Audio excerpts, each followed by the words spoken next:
Hi, and welcome to the Swedish Tank Museum. We have in the collection a few German vehicles that are not so common in the world, and who would be the better presenter about these vehicles than the famous author Hilary Louis Doyle from Ireland.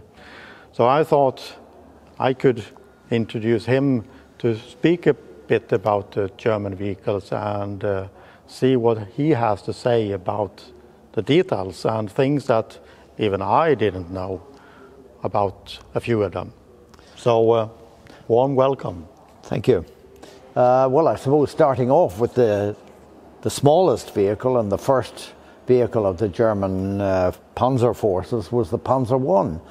And here in Sweden you have a fairly unusual situation, because you have an original Panzer I from the early period, an Arsenalen A.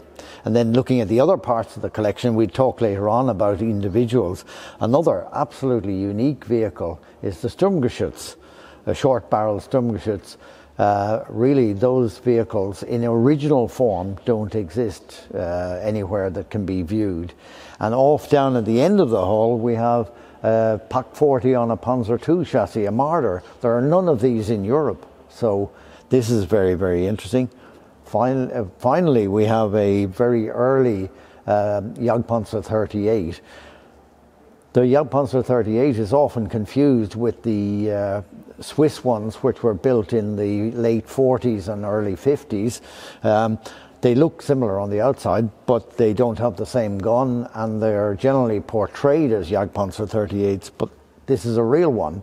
And then finally, we have the unique situation of the King Tiger, which is in the museum for a period of time on loan from the Bovington Tank Museum in England.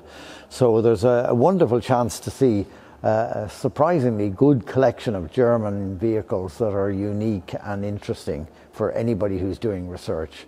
And let's go and have a look at some of these individually. Okay, after the First War, Germany was restricted in what arms and military equipment it would have.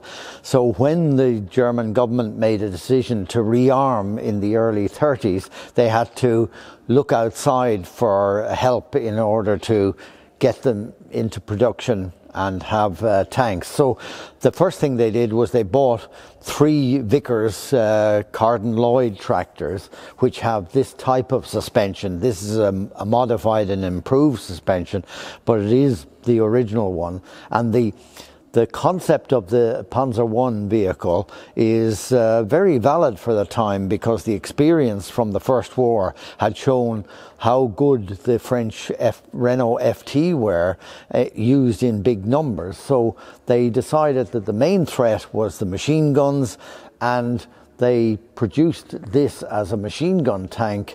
And the concept was that you would have a battalion of 45 of the Panzer I, which could assault typically a French infantry division, and the French infantry division would be equipped with only so many anti-tank guns.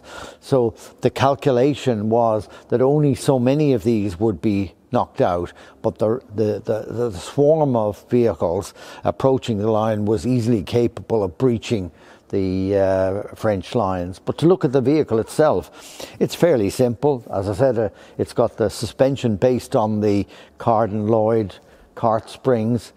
It has an air-cooled Krupp engine, petrol engine, and it has 2 MG13s as the machine guns.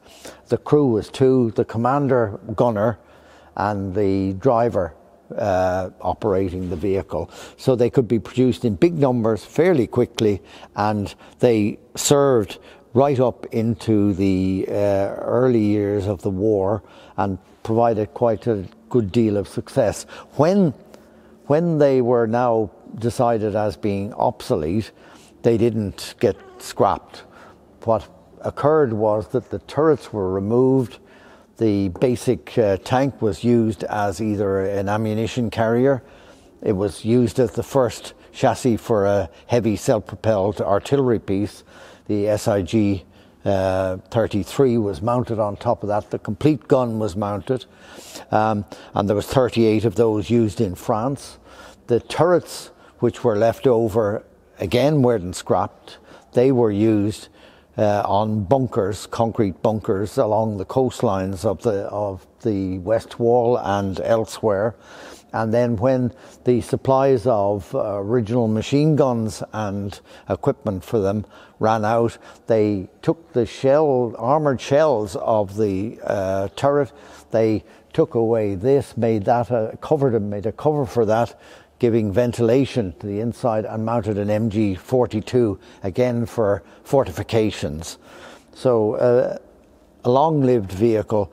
The turrets were still in action in 44 and 45 in the bunkers. Okay, so that's the Panzer I. Well, this here is the chassis of a Panzer II, which was the second vehicle that the Germans developed. Now they were beginning to come up with their own ideas as to how to develop a vehicle with a suspension which had the cart springs, but still a very successful design. Normally, as a tank, it had a turret with a 2 centimeter automatic cannon, and it was the mainstay of panzer divisions in the 38-39 period. After they invaded Russia, they obviously found that this was an inadequate size of weapon to be using in combat with T-34s and so forth. So again, we got the development of taking the basic chassis, which was very good, very reliable, and mounting a German anti-tank gun, the 7.5 centimeter Pak 40, which was the mainstay of the anti-tank troops throughout the war. By mounting it on a former tank chassis, they gave it a mobility and gave it the opportunity of getting into a combat situation rather quickly, whereas previously those guns were towed by half-tracks. Now they could drive into position and could maneuver and change position frequently. So it's a very clever use of an existing chassis design. This chassis is actually based on the Ausführung F of the Panzer II. It's specifically manufactured for the purpose of mounting the anti-tank gun on it, so they continue the production, and they just put this simple body with a minimum amount of armour to protect the guys from small arms fire and from shrapnel. The result was rather interesting. Here at the back you have the ammunition canisters, which could be folded up out of the way to get in at the motor for maintenance purposes. But a good number of these were built before the decision was made that this Pak 40 would only be mounted on the Czech 38T built chassis that we see on the Swedish vehicles also. And this chassis was then redesigned, putting the engine to the front beside the driver, and mounting a 10.5 centimeter Feldhaubitze, so it became a self-propelled artillery piece. And this particular one is quite heavily modified from the basic Panzer II, because you have these additional springs that are added in. There are 3 of them, which improve the suspension with the heavy weight of the anti-tank gun on top. But this was a very important part of the German Panzerjäger troops, and here in Sweden you can actually see one of these. I think it's the only one in Europe. Yeah, while this one is a brand new vehicle that was manufactured specifically for mounting the anti-tank gun, what also has to be remembered is that damaged and worn out Panzer IIs were coming back from the front. And the process then was to rebuild them, remove the superstructure and remove the turret. And again, the turrets weren't thrown away. They were refurbished and sent to the Festungstruppen to be mounted on concrete bunkers, again along the West Wall and in Italy and so forth.